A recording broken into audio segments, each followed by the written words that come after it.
আসসালামু আলাইকুম, welcome to my channel Noor's family and kitchen. আজকে নিয়ে চলে আসলাম আরেকটা রেসিপি। আশা করছি সবার রেসিপিটা ভালো লাগবে। রেসিপিটা হচ্ছে গাজরের মিষ্টি। গাজরের হালুয়া তো আমরা সবাই কম বেশি খেয়ে থাকি।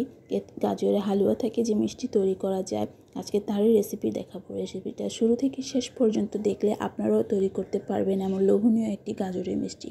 চলুন চলে যাই মূল রেসিপিতে। নিয়ে নিয়েছি আমি 8 থেকে 10টা গাজর ভালোভাবে ধুয়ে ছিলে গ্রেট করে।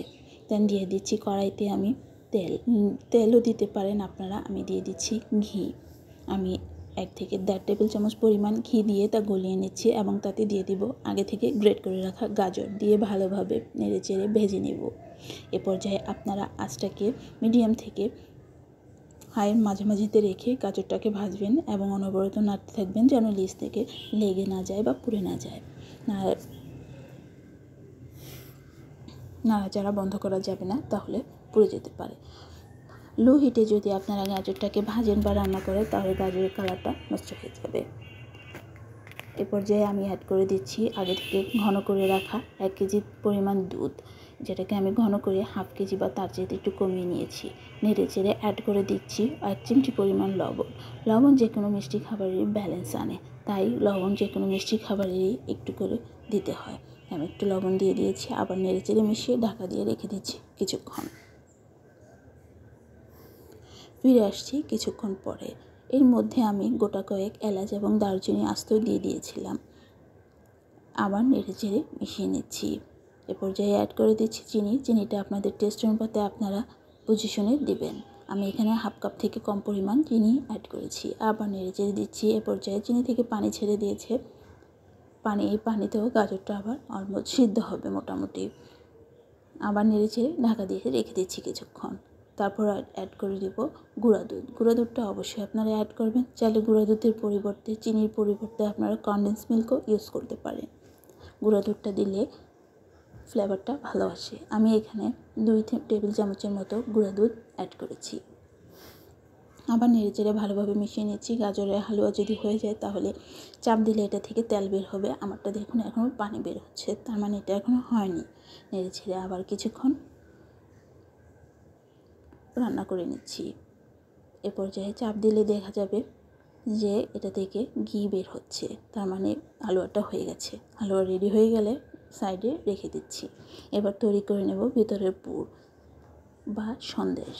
তাই আমি ঘন করে রাখা দুধ নিয়েছি 1 কাপের মতো এবং তাতে দিয়ে দিচ্ছি 2 থেকে 3 টেবিল চামচ পরিমাণ পাউডার মিল্ক। আমি ডিপ্লোমা ব্র্যান্ডের ইউজ করেছি, আপনারা চাইলে যে কোনো ব্র্যান্ডের ইউজ করতে পারেন।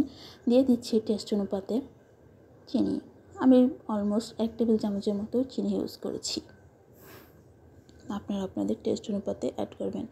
এবার আমি নেড়ে চেড়ে ভালোভাবে চিনি এবং গুঁড়া দুধটাকে মিশিয়ে নিচ্ছি, তা না হলে দলা পেকে যাবে। এবার আমি মেশানোর পরে চুলা জ্বালিয়ে দিচ্ছি। চুলা জ্বালিয়ে দিয়ে অনবরত নেড়ে চেড়ে তৈরি করে নেব ভিতরের পুর বা সন্দেশটা। অনবরত নেড়ে চেড়ে তৈরি করে নিচ্ছি ভিতরের সন্দেশটা। নাড়া বন্ধ করা যাবে না, তাহলে নিচ দিয়ে লেগে যাবে, পুড়ে যাবে, টেস্ট এবং কালার নষ্ট হয়ে যাবে। আমার গাজরের ভিতরে দেওয়া হালুয়ার ভিতরের যে পুরটা সেটা অলমোস্ট রেডি হয়ে গেছে। এবার আমি হাত দিয়ে গোল গোল করে লাড্ডুর মতো করে তৈরি করে নেব। তারপর গাজরের হালুয়ার ভেতরে দিয়ে আমি গোল গোল শেপে মিষ্টি তৈরি করে নেব। আপনারা চাইলে আপনাদের পছন্দ অনুপাতে শেপ দিয়ে নিতে পারেন।